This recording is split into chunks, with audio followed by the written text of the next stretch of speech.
The thing that I'm most excited about in Homefront is this unique core fantasy. The idea that, we're exploring the civilian side and the human side. The main gameplay goal behind the single-player portion of our game was to put the player in the shoes of a resistance soldier fighting for his country.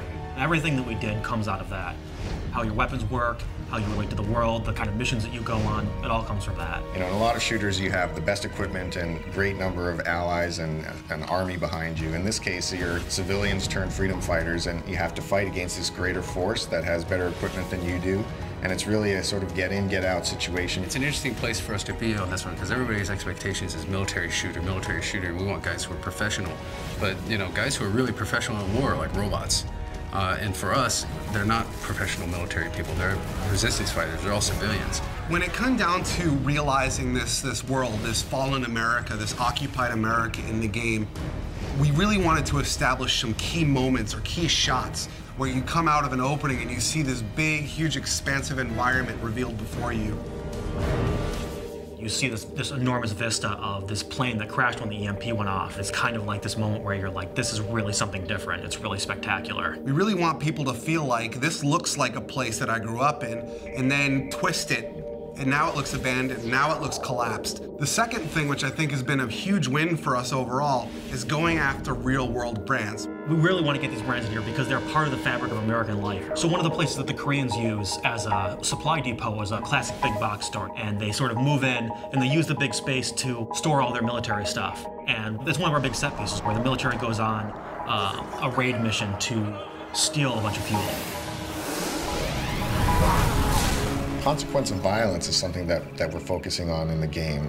War is not a pretty thing, and there's not always lots of positive events that come out of it. It's actually very dark and tragic, and we want to show that element in Homefront, which you don't really get in a lot of shooters. Jake, just put them out of their misery. Who's shooting? Let those bastards come! In an average FPS, you'll blow through 30 to 100 guys every 15 to 20 minutes or so.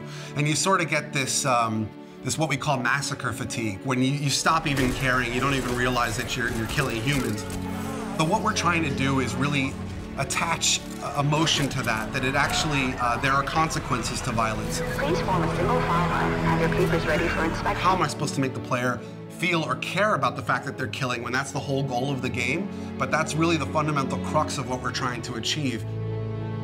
Your character in the game, his name is Robert Jacobs. He's a former pilot. He's recruited by the Resistance because they need a helicopter pilot. So Boone is a former police officer. He's the leader of the current Resistance cell and sort of the father figure of the whole unit. He's less about killing the Koreans and more about what can I do to free my people.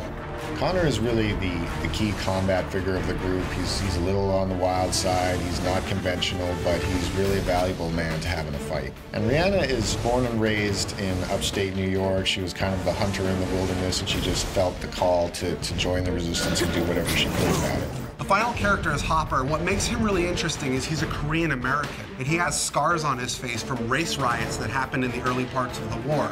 The supporting cast is kind of interesting because you run across all these civilians who have totally different approaches. Some will work with you, some will support you, others might betray you or sell you out, and we create all these kind of neat moments around all these supporting characters.